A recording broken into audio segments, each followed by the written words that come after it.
Dalla cosa una giornata e sole, aria serena.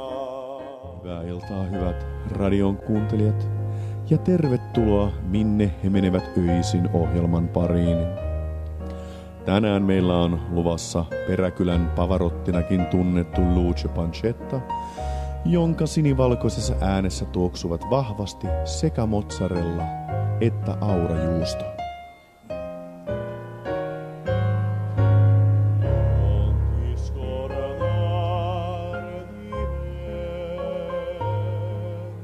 La